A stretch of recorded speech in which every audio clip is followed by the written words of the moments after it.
in the north. I've maintained, and I still maintain, the insecurity in Nigeria, especially in the north, rests on poverty. The rest of all that has been mentioned and everything.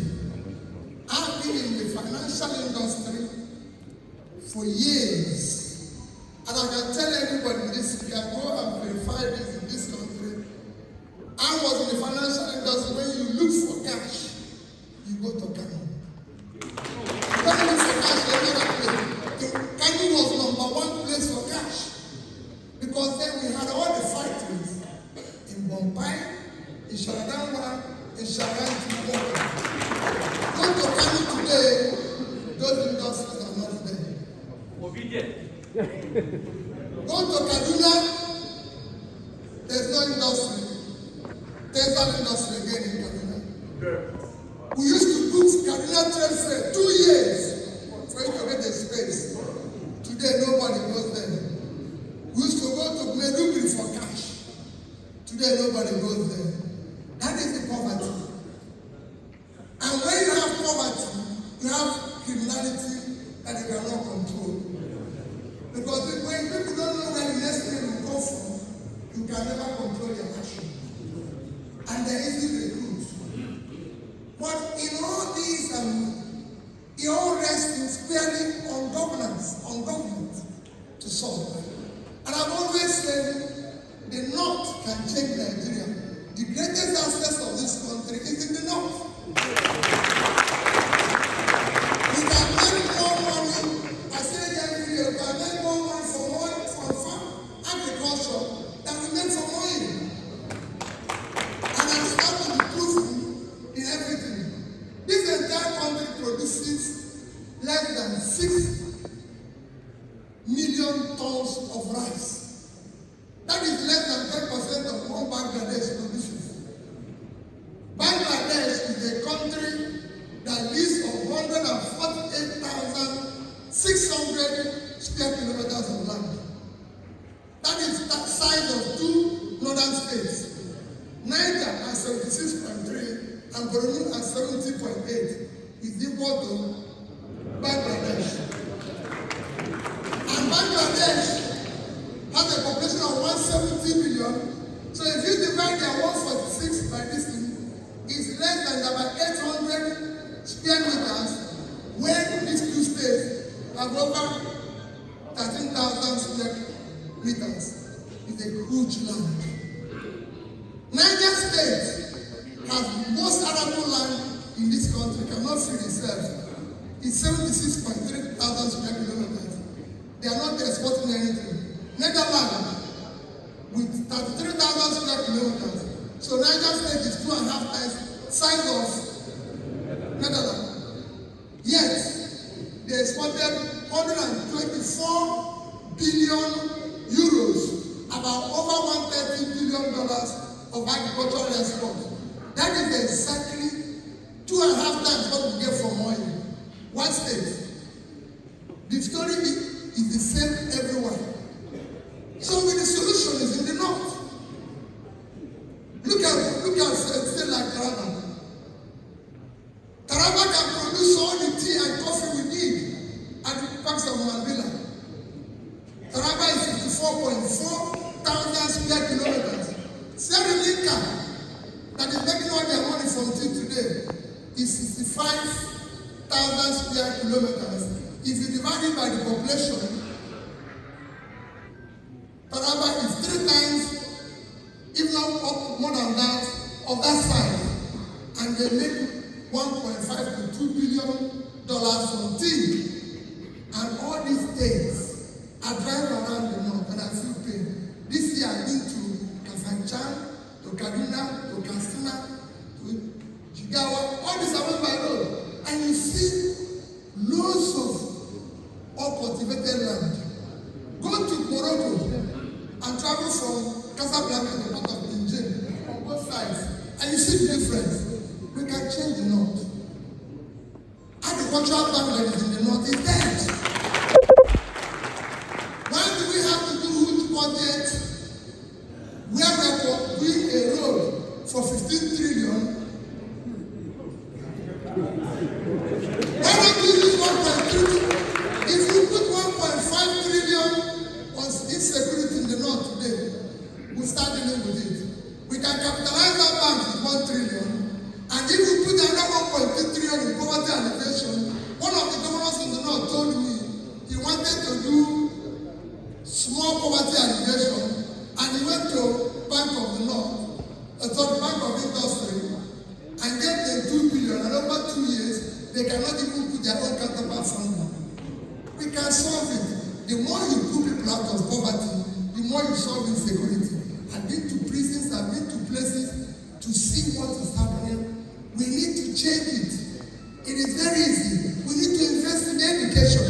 We can't talk about free universal education when people are not going to school, our children are not in school. I have taken time to go to the north, sat down with our Wajiri children. They are the most brilliant people God created.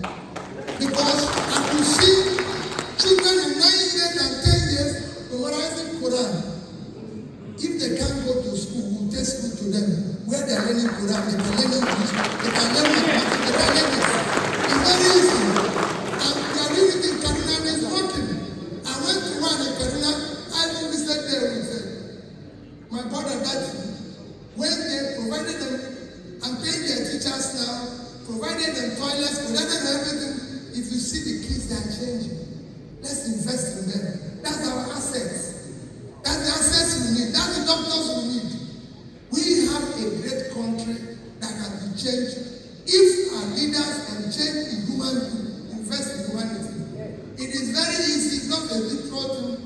And all I plead with all of us, like keynote speakers, is for us to build trust. I know we have issues here and there and everything. This is time for us to build trust among ourselves, believe that we are one, and we can save this country. Countries that survive by population. This is time to remove our division.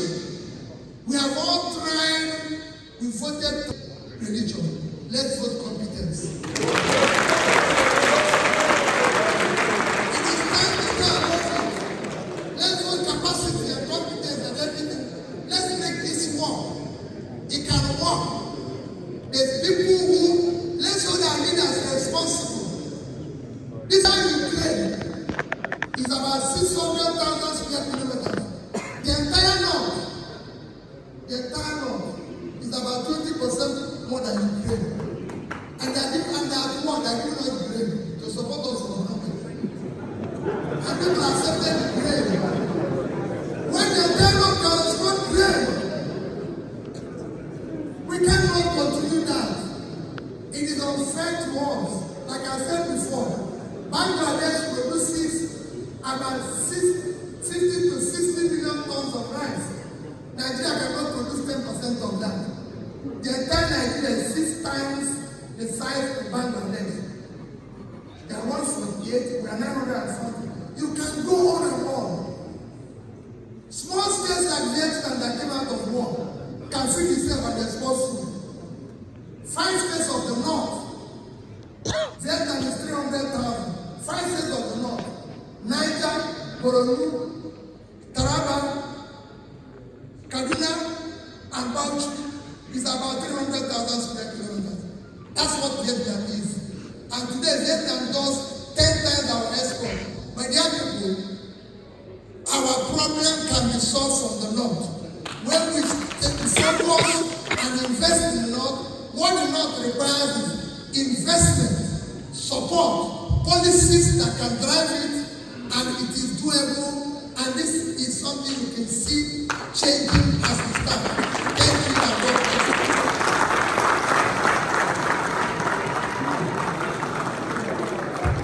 We have all tried, we voted religion. Let's vote competence. It is time to go and vote. Let's vote capacity and competence and everything. Let's make this work. It can work. There's people who, let's hold our leaders responsible. This time Ukraine is about 600,000 square kilometers. The entire north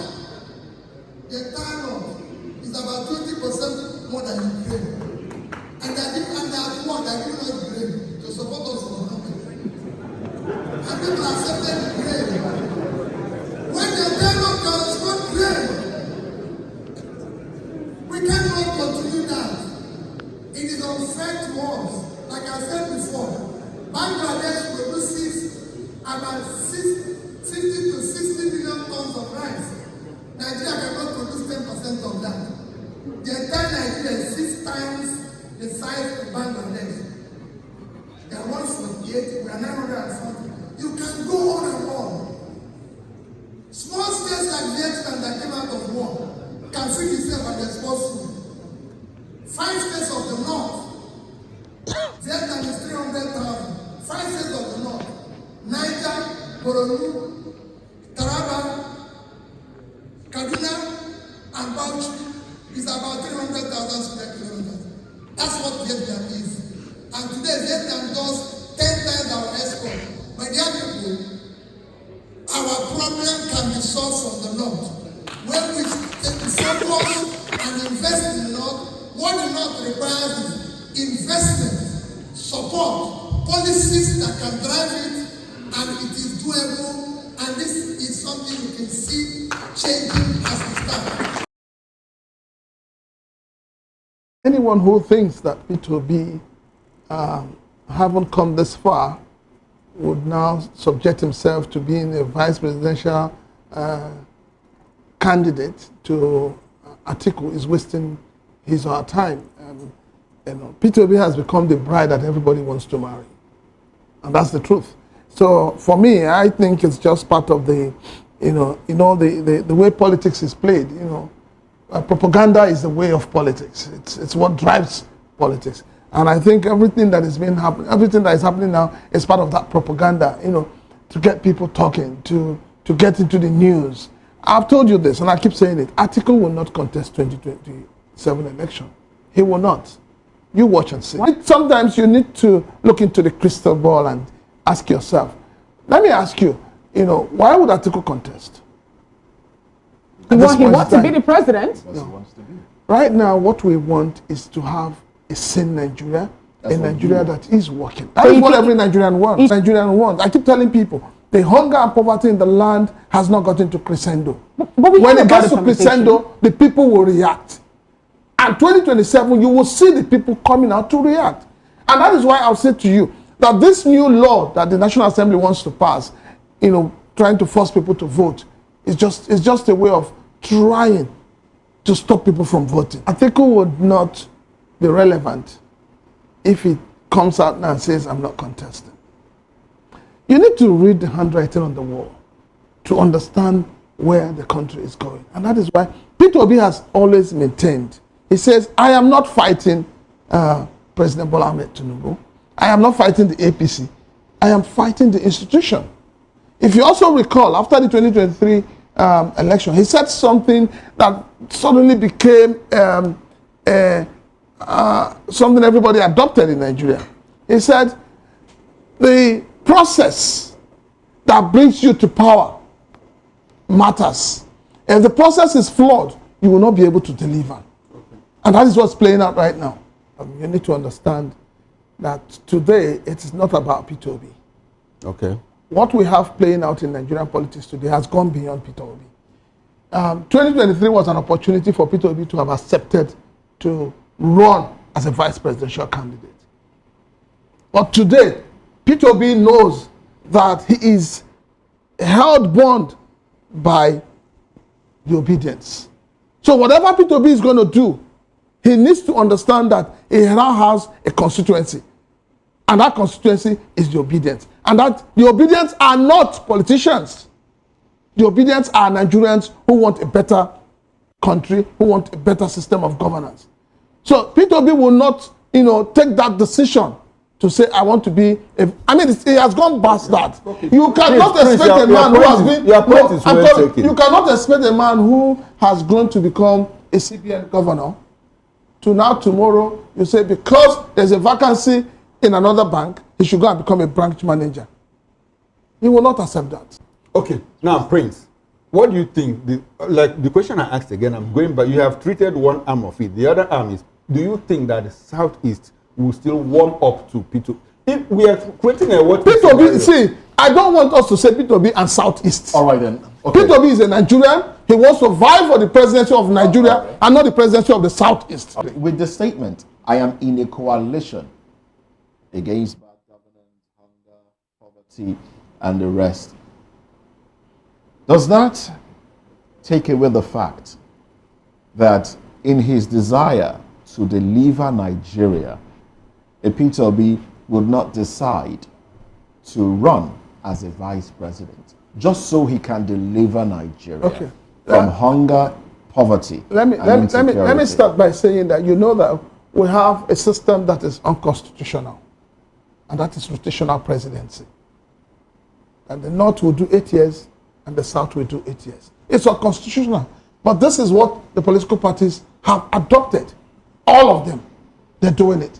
So for me, it will be very, very wrong for Peter Obi, knowing that for now, it is the turn for the South to begin to say he wants to be a second fiddle to bring in the North. Because by bringing in the North, that means the North will be doing 12 years as against their normal 8 years they've done. Buhari has done 8 years for the North. So it means that the South owns, at the end of the day, let me tell you, at the end of the day, I keep saying it, at the end of the day, you're going to have two Southerners. Okay, so all the parties have this unwritten agreement. But the PDP, with Atiku there, refused to give Obi, or refused to give a Wike or anybody from the South the ticket. No, that was not what happened. That was not what happened in 2023. Let us remind us. What happened was that the PDP agreed to zone to the South, to the Southeast. That was what. But when Atiku saw that it was not being followed, and then the committee was set up to ensure that is followed, and the committee now said we are throwing it open. So why then? Which was an aberration. The aberration. So you cannot say it is Atiku that did that. No. The committee that was set up to ensure refused to do the right thing. Now, what is to say that now that you know that the northern elite, I mean now, are aggrieved with the activities of this administration, why then don't you think that they might renege on that unwritten agreement and decide to take power again? The North alone does not decide who the president of this country is, with due respect to the North. And we must put that on the table. But they've always told you that is what they tell you. That is what they want the people to believe. But that's not the truth. So the way it is, if the North is not happy with this current administration in terms of their policies, then what the right thing that the Northern elders and leaders should do is to also look for another Southerner and support. All right then.